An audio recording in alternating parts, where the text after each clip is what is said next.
दर्शक बंधु एथर आधार कार्ड रे मिलिबो 1000 टंका।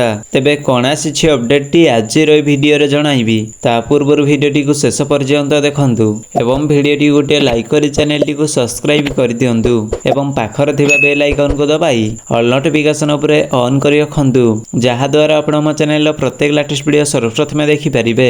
एक जरूरी दस्तावेज मध्यरु गोटिए हेउछि आधार कार्ड। एबे जो मानक पाखरे आधार कार्ड रहिछि सेमानंकु प्रति मासरे 1000 टंका जोगाई देबाकू निश्चित करुछंती सरकार। आधार कार्ड बिना कोनोसी सरकारी कार्य संपूर्ण करिबा एक प्रकार असंभव। तेबे आधार कार्ड को नै केतक निर्दिष्ट नियम रहिछि, एहाकू मानिबा जरूरी। एही भली भाबरे एही सरकारी परिचय पत्र को नै केतक योजना मध्य कार्यकारी करा जाइछि। तेबे एहाकू नै अनेक लोक एजाए अवगत होई पारि नाहंती।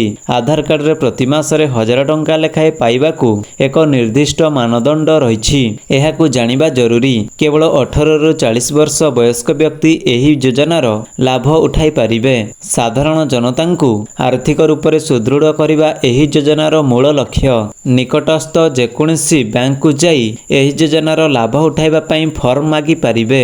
ध्यानपूर्वक एही फॉर्म पूरण कले आपनकू लाभ मिलिबा निश्चित। फॉर्म पूरण करिबा परे एहा आवश्यक करुथुवा समस्त दस्तावेज को एही फॉर्म सह संलग्न करिबाकू हेबो। एहा परे बैंक कर्तृपक्षक निकटरे दाखल करिबाकू हेबो। फॉर्म रे आपनकू आपनक प्रकृत ठिकाना और वार्षिक आय संबंधित सूचना प्रदान करिबाकू हेबो। आपनक आवेदन स्वीकृत हेबा मात्रे आपनक निकटकू निर्धारित समय रे मासिक 1000 टंका आसीबा संभव होइजिबो। तबे फॉर्म दाखल करिबा परे एहार एक नकल निज पाखरे रखंतु।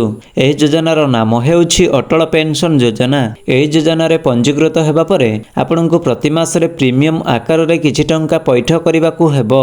एहा परे आपनकू 60 वर्ष पूर्ण हेबा क्षणी प्रति मासरे 1000 रु 5000 टंका आसीबा आरंभ हेबो।